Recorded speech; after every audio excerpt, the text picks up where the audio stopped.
오늘 우리에게 주시는 하나님의 말씀은 요한복음 15장 5절에서 7절까지의 말씀입니다. 요한복음 15장 5절에서 7절까지의 말씀입니다. 제가 가지고 있는 성경책 신약 성경 173페이지에 있습니다. 봉독하겠습니다. 나는 포도나무요 너희는 가지라. 그가 내 안에 내가 그 안에 거하면 사람이 열매를 많이 맺나니 나를 떠나서는 너희가 아무것도 할 수 없음이라.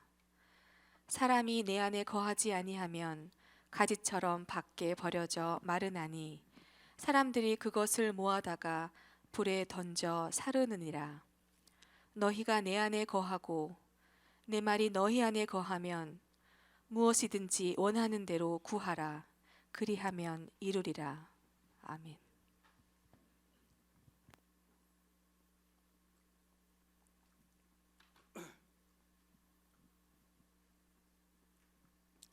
할렐루야.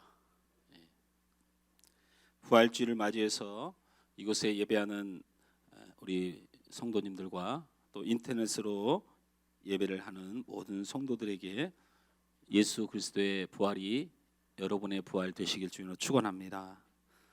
예수 그리스도의 부활이 여러분의 구원이 되시길 주님의 이름으로 축원합니다.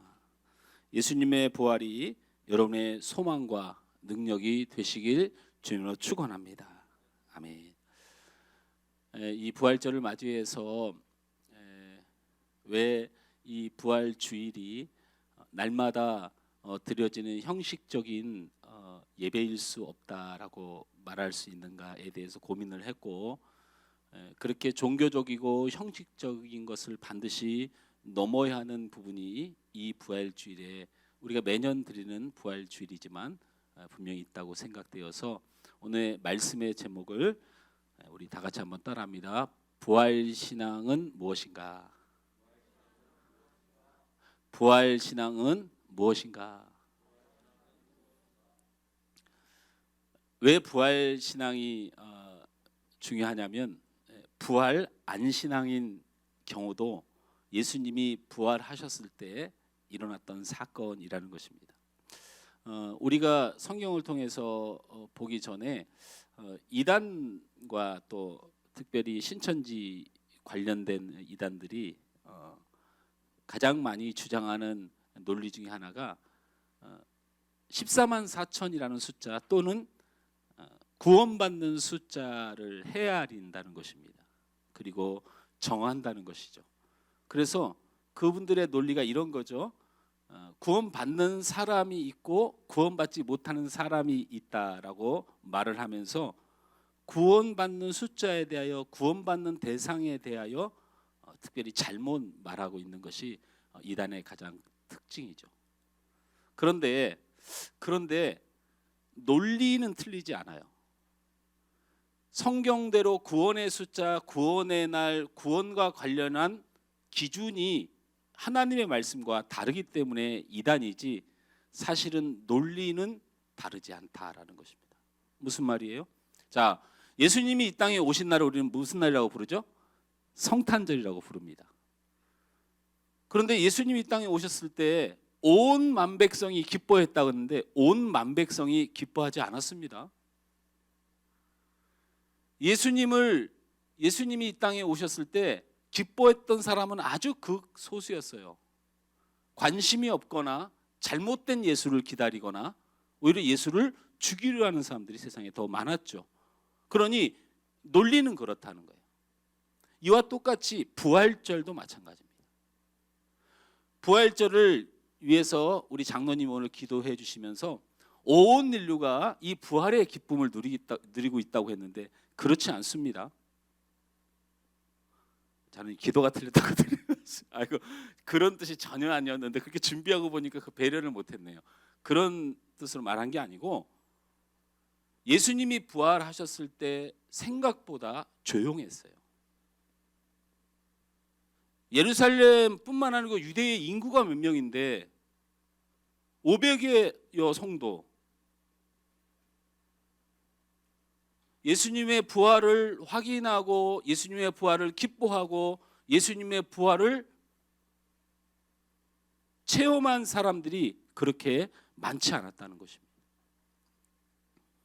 제가 여러분에게 예배를 시작하면서 오늘 부활 주일을 맞이해서 이 시간에 예배하는 성도나 인터넷으로 예배하는 성도 모두에게 예수님의 부활이 여러분의 부활이 되길 원하고 예수님의 부활이 여러분의 구원이 되길 원하고 여러분에게 소망과 기쁨이 되길 원한다는 말은 단순히 매년 하는 인사와는 다릅니다.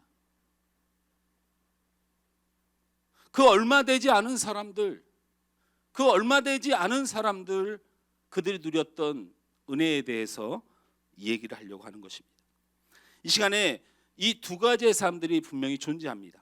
예수님의 부활이 자신의 부활이 되고 구원이 되고 소망의 기쁨이 되는 사람과 예수님의 부활이 자신의 부활이 되지 못하고 구원이 되지 못하고 소망의 기쁨이 되지 못하는 이 두 가지의 사람이 존재한다는 것입니다. 안타깝게도 오늘 이 예배 시간에 제가 여러분에게 이렇게 물어야 할 것입니다. 여러분은 어떠냐고.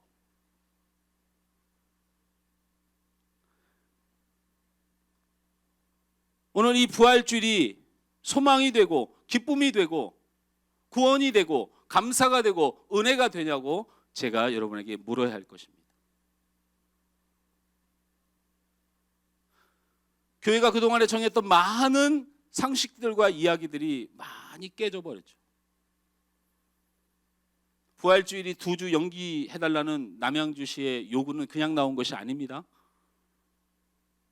우리 합동총회에서 정식으로 공문이 내려와서 부활주일을 변경하여 실시하는 것을 허락한다라는 공문이 내려왔죠.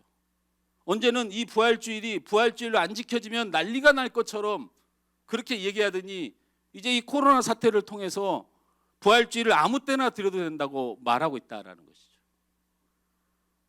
언제는 인터넷 예배가 무슨 예배냐, 영상 예배가 무슨 예배냐, 그렇게 영상 예배를 드리는 곳을 향해서 손가락질하고 욕하더니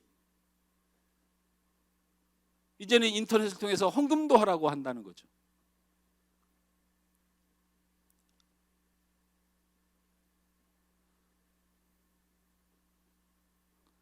제가 이건 누구를 비판하려고 하는 말이 아니고 이제는 우리의 진심, 우리의 본질이 분명히 드러나야 되는 세대가 되었다라는 것을 말씀드리고 싶어요.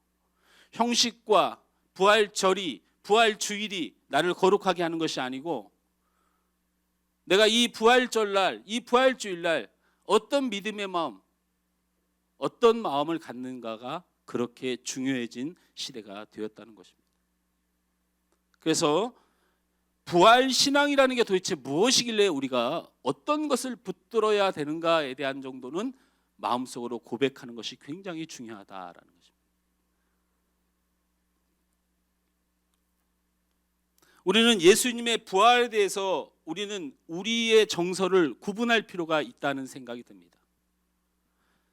첫 번째 정서는 예수님의 부활을 또 다른 나의 유익의 입장으로 보는 관점이 있다는 겁니다. 우리 안에 예수님이 부활하신 것이 또 다른 나의 기쁨이 되는 이유가 뭐냐면 유익이 된다는 거죠. 오래 살고 영원히 살고 천국 가고 이런 입장이 있다라는 거예요. 두 번째는 예수님의 부활이 내 부활이 되어야 된다는 관점이 있다는 거예요.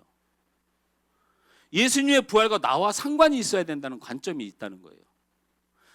천국 가고 구원을 얻고 영생을 얻는 것은 굉장히 미래적이어서 그것이 좋은 것인 줄 아는데 지금 당장 내게 유익이 없는 현상이라는 거죠. 그러니까 내가 부활을 기뻐할 수가 없어요. 미래적 관점이에요. 그런데 또 다른 관점은 예수님의 부활이 내 부활이 돼야 된다는 관점이에요. 이것을 좀 더 편안하게 말씀드리면 예수님의 부활이 죽고 사는 것처럼 이 부활절에 내 신앙이 죽고 사느냐의 문제를 이야기하는 거죠. 내가 죽고 예수가 사는 관점. 이것은 부활절을 대하는 성도들의 전혀 다른 신앙의 행태를 보여주고 있다는 것이죠. 그러면 우리의 신앙은 어땠냐는 거죠. 이 부활절이 내가 죽고 예수가 사는 새로운 변화, 새로운 삶을 추구했던 부활주일인가? 아니면 천국 가고 구원 얻고 영생 얻는 관점은 또 다른 유익의 관점으로 내가 바라봤는가에 따라서 이 부활절이 내게 기쁨이 되고 소망이 되고 새롭게 될 필요성이 있어서 부활주일이 1년에 한 번뿐만 아니고 날마다 우리가 그 부활을 사모하고 내가 죽고 그리스도가 사는 그 부활 신앙을 가지고 살아야 되는 신앙 형태를 가지게 된다는 것입니다. 그래서 옛날 우리 많은 선배님들이 기독교의 핵심 복음을 뭐라고 얘기했냐면 구원이라고 말해도 되는 것을 뭐라고 말씀하시냐면 부활 신앙이라는 말을 쓰기 시작했어요. 그런데 우리는 부활절 예배와 우리의 구원과 영생과 하나님의 나라에 가는 것은 굉장히 관심이 많았지만 부활 신앙이 뭔지도 모른 채 그동안은 부활주의를 지내왔다는 것이죠. 예수님의 부활을 또 다른 나의 유익의 입장으로 보는 시각은 잘못된 부활 신앙입니다. 우리의 부활 신앙이라는 것이 예수님이 죽었다 살아나신 부활을 대할 때에 구원과 영생과 하나님의 나라를 얻게 되는 것, 또 다른 우리의 유익을 지속하는 욕심의 부활이 되고 있다는 것입니다. 구원을 얻게 되고 영생을 얻게 되고 천국을 얻게 되고, 여러분 조금도 이상히 여기지 마시기 바랍니다. 구원을 얻고 영생을 얻고 천국을 얻게 되는 것이 당연하고 큰 믿음이고 큰 신앙이라는 데는 이견이 없습니다. 그러나 얻는 것이 우리의 욕심을 채우고 우리의 만족을 채워주는 도구만으로 우리 안에 있을 때에 온전한 부활 신앙이라고 할 수 없습니다. 우리가 가진 부활 신앙은 대단히 이기적인 것이어서 이 다음에 죽어서 다시 살아 영원히 죽지 않는다는 욕심을 뜻하는 것이라고 볼 수 있습니다. 우리가 가진 부활 신앙은 현재 이 땅에서 복을 받으며 잘 살겠다는 욕심을 죽음 이후까지 연장시켜주는 하나의 방편에 불과하다는 것입니다. 여기서도 잘 살고 싶은 사람이 죽어서도 잘 살고 싶은 거예요. 그래서 우리가 지금 가지고 있는 우리의 부활 신앙은 참으로 아무것도 아니라는 것입니다. 부활 신앙을 가졌다는 그리스도인이나 부활을 믿지 못하겠다는 사람이나 그 삶이 별로 다를 게 없기 때문에, 그렇다면 이것은 완전히 잘못된 부활 신앙이 아닐 수 없습니다. 부활 신앙은, 예수님의 부활은 내가 죽고 내 안에 그리스도가 사는 입장으로 변화되어야 됩니다. 이 부활 주일이 생명의 부활이요, 이 부활주일이 영생의 부활이요, 이 부활주일이 하나님의 나라가 소유된 우리 백성들의 목이라는 사실을 고백하려면 바로 육이 버려지는 영의 일이, 죄가 없어진 거룩한 일이, 나의 욕심이 내려지고 하나님의 뜻이 이루어지는 일이 내 안에 일어날 때 그것을 참된 부활이요 하나님의 소속이라고 말할 수 있는 것입니다. 그래서 갈라디아서 2장 20절 말씀을 우리 다 같이 읽습니다.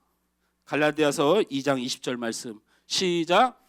내가 그리스도와 함께 십자가에 못 박혔나니 그런즉 이제는 내가 사는 것이 아니요 오직 내 안에 그리스도께서 사시는 것이라.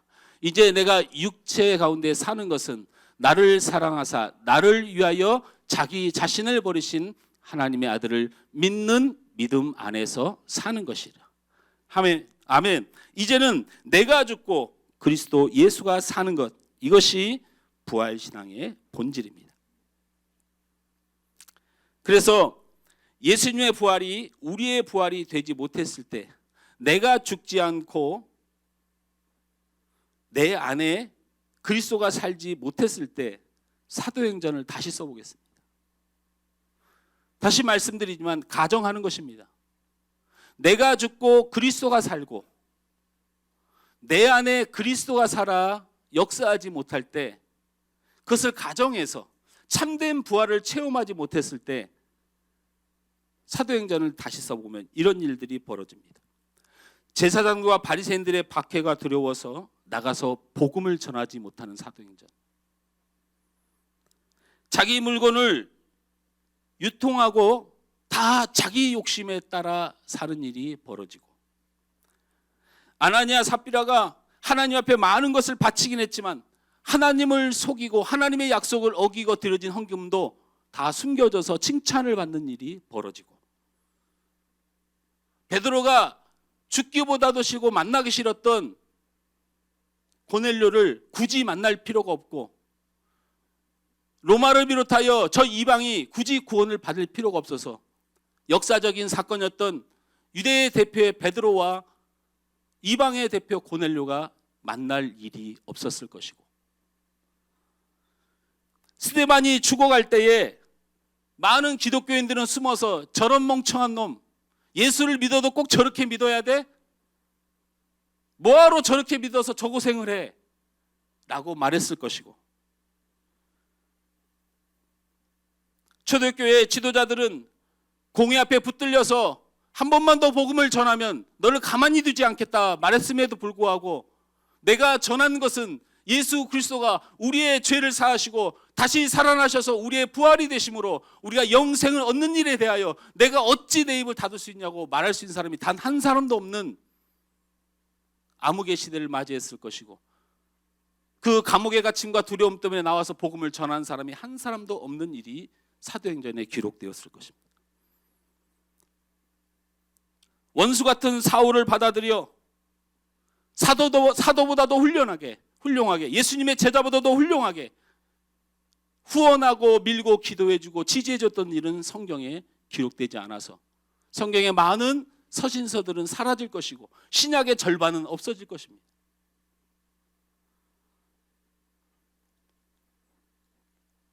예수님의 부활이 내가 죽고 예수님이 사시는 부활신앙이 본질이라면 사도행전은 이렇게 기록되었을 것이라는 것입니다. 내가 죽지 않고 그리스도가 없고 내 안에 그리스도가 없이 내 육체의 만족에 따라 사는 것이 내 유익을 위하여 살았던 내 더 유익을 추구하는 일에 이 부활절이 이용됐다면 사도행전의 기록은 이렇게 기록되었을 것입니다.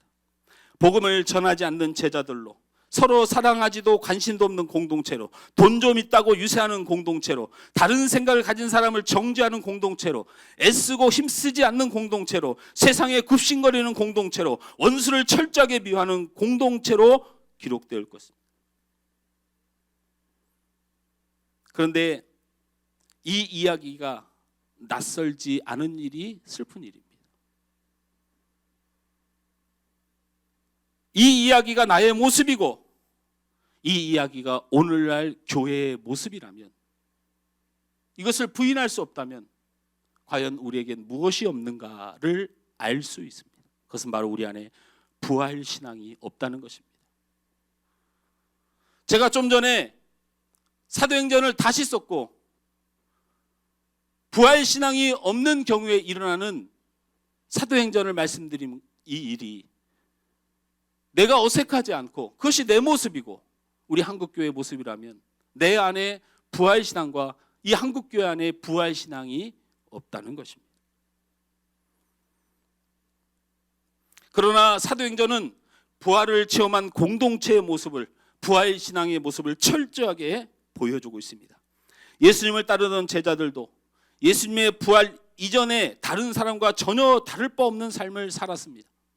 명예를 탐하고 권력의 자리에 오르는 욕심으로 가득한 사람들이었고 세상 사람들이 살아가는 방식대로 살았던 사람들입니다. 이들은 세상의 악인들이 살아가는 방식을 몹시도 부러워하였고 그들이 가진 권력을 부러워했고 그들이 가진 재물을 탐했고 그들이 떵떵거리고 사는 것처럼 우리도 언젠가 떵떵거리고 살 날을 기대했다는 것입니다. 예수님을 만나고 예수님과 함께 있었음에도 불구하고 그들 안에는 세상의 욕심과 죄악들로 가득 찬 인생을 살았다는 것입니다. 그러나 예수님의 부활을 체험한 그들은 완전히 달라졌다는 사실을 알아야 됩니다. 우리가 예수님을 만나고 예수님께 유익을 얻는 것을 가지고 끝까지 가야 되는 것이 아니고 바로 성경에서 분명히 드러낸 예수님과 함께 있었지만 예수님과 동행했지만 육신의 욕심과 세상의 욕심과 악한 것들로 가득 찬 그 제자들이 예수님의 부활을 만난 후에는 예수님의 부활을 체험한 후에는 어떻게 변화되었습니까? 그들이 추구하던 권력이나 명예는 아무것도 아니라는 사실을 알게 됐고 이 세상에서 가장 귀한 삶은 복음을 전하는 삶이라는 걸 깨닫고 거기에 목숨을 걸었던 제자들로 변했습니다. 그들의 삶은 완전히 달라져서 박해를 당하고 감옥에 가두는 것조차도 두려워하지 않았습니다. 부활은 제자들의 삶을 완전히 바꾸어 놨습니다. 부활은 제자들에게 이 세상을 거스려 살 수 있는 용기를 주었습니다. 부활은 제자들에게 바른 삶이 무엇인지를 깨닫게 해 주었습니다. 부활은 제자들에게 이 세상이 아닌 새로운 세계를 볼 수 있는 눈을 열어주었습니다. 그래서 그들은 아무리 많은 것을 드리고 아무리 적은 것을 드려도 그 안에 주님을 진심으로 사랑하는 마음에 집중했습니다. 그래서 많은 것을 드렸던 아나니아 삽비라보다 작은 것을 드리지만 진실하게 드렸던 자들을 축복하는 양심이 있는 참된 부활을 체험한 그 눈을 가졌던 것입니다. 스데반의 죽음을 보고 왜 이렇게 저렇게 눈치 없이 저렇게 유별나게 저렇게 뭐하러 저렇게 열심히 믿어라고 말하지 않고 우리도 그 길을 함께 가야 한다. 우리도 생명 다하여 주님을 믿고 살아야 된다라고 깨달았다는 것입니다.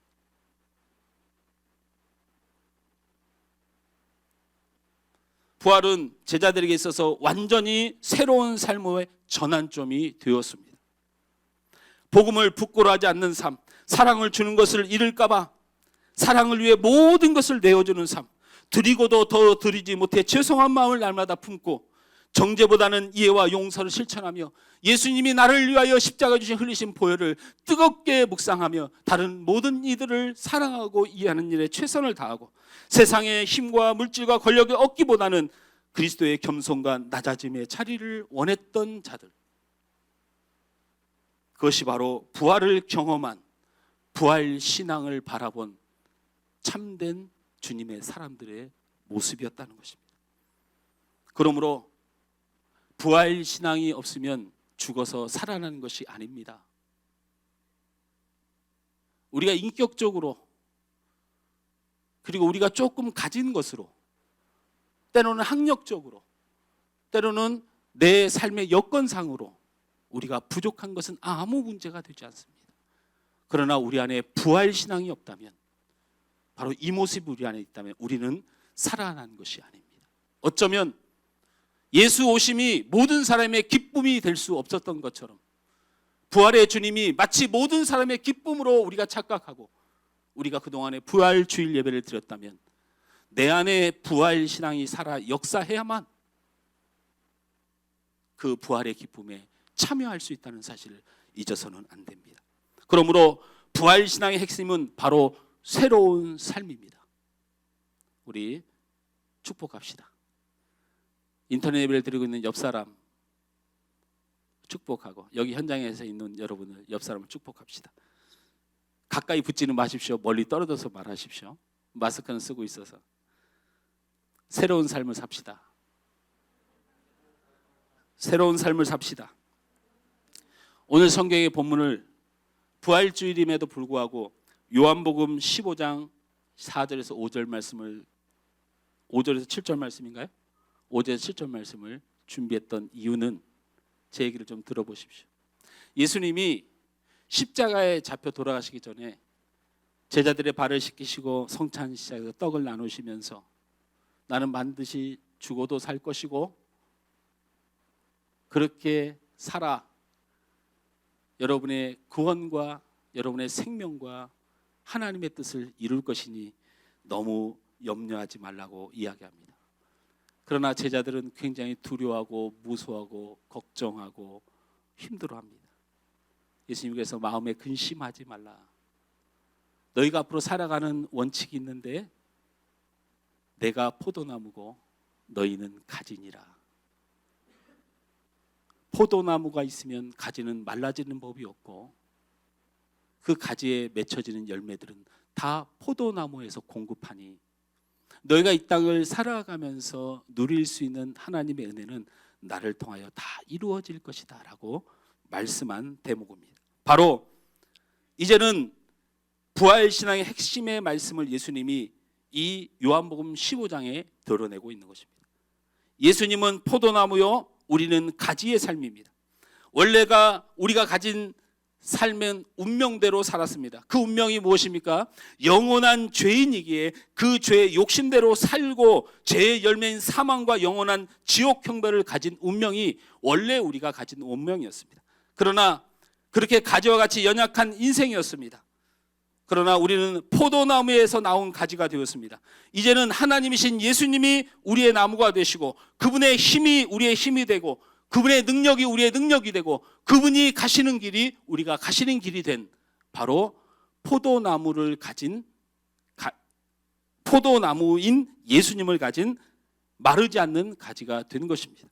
그래서 우리는 예수와 떨어져 버리면 우리의 인생이 끝나는 것을 철저하게 믿고 사는 참된 부활신앙을 사는 새로운 삶을 살게 되었습니다. 그래서 여러분이 예배하고 찬양하고 헌금하고 구제하고 헌신하고 예수 안에 사는 이 몸부림은 바로 여러분이 마르지 않는 포도나무에서 떨어져서 안 되는 신앙의 몸부림인 부활신앙에 근거한 것입니다. 그러니까 여러분 날마다 주일날 또는 여러분이 말씀을 볼 때나 여러분이 기도할 때나 삶의 어려움을 당해서 우리 주님 앞에 부르질 때 여러분 바로 그 부활신앙 때문에 그렇습니다. 예수 붙들면 산다. 예수 붙들면 이길 수 있다. 예수에게 붙어 있으면 우리는 능력을 얻을 수 있다는 부활신앙에 근거하여 여러분이 그렇게 간절히 사모하는 것입니다. 예수께 붙어 있지도 않은데 예수님을 찾지도 않는데 예수께 기도하지도 않는데 예수의 말씀을 순종하지도 않는데 내가 이 땅을 살만하다면 그것은 여러분이 가지로서 대단한 능력을 가져서 마를 때까지 사는 것뿐이지 여러분이 영생하시는 예수님의 포도나무에 덧붙인 가지는 아니라는 것입니다. 우리의 신앙의 열망은 예수께 붙어 살기 원하는 신앙의 열망은 바로 포도나무이신 예수님, 바로 이 부활신앙을 믿기 때문에 그렇습니다. 원래 우리는 우리의 마음대로 살았습니다. 그러나 이제는 새 삶을 삽니다. 그것은 바로 예수 그리스도의 포도나무이신 예수님의 뜻대로 살게 되는 역사가 일어난 것입니다.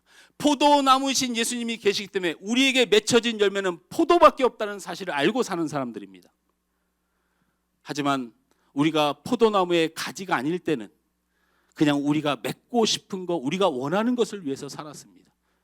먹고 사는 문제, 그 내 유익의 문제, 내가 원하는 뜻대로 내 자녀도, 내 남편도, 내 아내도, 내 가정도 내가 원하는 대로 돼야 된다고 생각을 했습니다. 그러나 부활신앙을 지니게 됐습니다.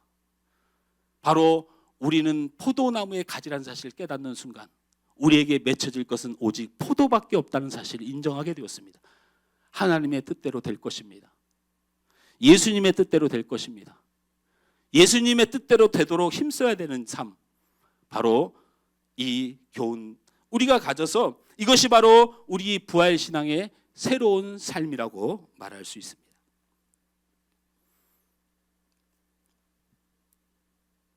이 새로운 삶을 우리는 중요하게 생각해야 되는 이유 중에 중요한 것은 우리의 삶에 아무런 영향을 주지 않는 부활이라면 아무 의미가 없다는 것입니다. 오늘 이 시간에 다시 한번 그 새로운 삶을 열망하고 부활신앙을 마음에 지니지 않는데 이후에 부활이 된다. 그건 있을 수 없다는 것입니다. 예수님의 재림 때 부활하는 사람은 바로 이 시간에 그 부활신앙을 붙들고 살아가는 사람들에게 국한된다는 사실입니다. 오늘 부활신앙으로 살지 못한 사람이 예수님 때 갑자기 부활에 참여한다는 것은 말도 안 되는 얘기입니다. 오늘 부활신앙으로 사는 사람만이 다음에 부활도 얻을 수 있는 것입니다. 그래서 다음에 체험할 사건이 아니라 오늘 삶에 체험되어져 하는 사건이 부활신앙입니다. 오늘 적당히 예수 이름 부르다가 살면서 이 다음에 선하고 완벽한 부활은 내가 얻겠다라는 것은 우리의 욕심 아니겠습니까? 내가 적당히 예수 믿는데 완벽한 천국을 가고 싶어하는 것은 우리의 욕심이라는 것이죠. 우리는 모두 자기 편한 대로 신앙을 가지고 살아갑니다. 이 땅에서도 복을 받아 잘 살고 죽어 천국 가서도 부활하여 영원히 행복하게 살겠다는 것은 굉장히 이기적인 생각이고 욕심스러운 것입니다. 천국은 이런 욕심을 받아주는 곳이 절대로 아닙니다. 천국이 그렇게 허술한 곳이겠습니까? 자기 희생과 겸손을 행하는 사람만이 허락된 곳입니다. 그리스도의 본을 따라 아버지 하나님께 순종하면서 그를 영화롭게 하는 자들이 갈 수 있는 나라가 하나님의 나라입니다. 사랑하는 성도 여러분, 부활신앙은 결코 이 다음 재림 때 필요한 신앙이 아니라 오늘 필요한 것입니다. 부활은 지금 이루어지는 사건입니다. 부활을 통해서 우리의 현재 삶이 변화되는 놀라운 사건이 일어나야 됩니다. 부활은 우리의 잘못된 삶을 새롭게 바꾸어 부활의 주님을 붙들고 살아가는 일들이 현장에서 일어나야 되는 것입니다. 부활은 막연하고 추상적인 훗날에 일어난 사건이 아니라 오늘 우리의 삶 속에서 구체적으로 일어난 사건입니다. 부활은 우리가 이제까지 당연히 받아들였던 이 땅의 삶의 방식에 대하여 아니요 라고 말하고 예수 그리스도가 내 안에 역사하시며 예수 그리스도가 선택하는 일들을 선택해 살아가는 새로운 삶의 결단을 말하는 것입니다. 오늘도 도도하게 절대 꺾이지 않을 것 같이 흘러가는 저 불의한 것들, 비도덕적인 것들, 거짓된 모든 삶들, 이 모든 거짓의 세상에 맞서서 하나님의 말씀을 따라 바른 삶을 실천한 용기를 가지고 이 세상이 예수와 내 영혼을 계속 죽이고 있지만 내 육을 계속 물질 앞에 굴복시키고 있지만 날마다 주님을 붙들고 다시 살아나고 내가 굴복하지 않으리라. 내가 그 죄악을 이겨내리라. 내가 이 미움의 마음을 내 마음에서 사라지게 하리라. 확신 없는 내 삶을 반드시 하나님의 영광으로 채워 소망 가운데 살리라 하는 사투를 벌이는 현장, 날마다 살아나는 현장이 우리의 삶이 되어야 될 줄 믿습니다. 사랑하는 성도 여러분, 부활 신앙을 가지고 있다고 하면서 세상 사람과 똑같은 방식으로 살아가면 하나님의 영광을 가리며 평생을 사는 것입니다. 오늘 부활주를 기점으로 여러분의 마음이 놀랍게 변화되길 주님으로 축원합니다. 그래서 우리에게는 이 부활주일은 매년 치러진 행사가 절대 될 수 없습니다. 이 부활주를 통하여 내가 죽고 예수가 사는 다시 새로운 포도와 나무 가지의 삶을 회복해야 되는 바로 부활 신앙의 핵심을 다시 한번 새기는 주일이 돼야 됩니다. 말씀을 했습니다. 이런 말씀이 있습니다. 이런 말이 있습니다. 속도보다도 방향이 중요하다라는 말이 있습니다. 지금 여러분이 느리게 갈 수 있습니다. 그래도 방향은 제대로 잡고 살아야 됩니다. 우리가 완전하지 못해도 예수님이 내 안에 일하시도록 그 포도열매가 맺히도록 내 자신이 새로운 삶의 방향을 선택해야 됩니다. 그것이 부활신앙을 가진 성도들의 삶입니다. 코로나의 위기가 아닙니다. 부활신앙을 잃어버린 우리가 위기입니다. 정부나 세상이 원인이 아닙니다. 부활신앙을 잃어버렸기 때문에 일어나는 일들입니다. 예수 그리스도가 내 안에 사는 삶, 그래서 예수의 열매, 선한 열매를 맺는 삶, 예수께 생명이 달려있음을 깨닫고 예수님을 철저히 붙드는 삶, 이 부활신앙을 회복할 때 죽었으나 살아나는 일이 일어나는 것처럼 우리의 가정이 살아날 줄 믿습니다. 여러분이 반드시 살아나는 역사가 일어납니다. 하나님의 교회가 살아나는 역사가 일어납니다. 이 나라가 반드시 살아날 것입니다. 죽는 것은 우리나 살리는 것은 그리스도라는 사실을 잊지 마시길 바랍니다. 그것이 죽음도 막지 못하는, 사단도 막지 못하는, 환경도 막지 못하는 예수 부활의 능력이고 바로 우리의 삶이 살아나는 부활 신앙의 시작이 될 줄로 믿습니다.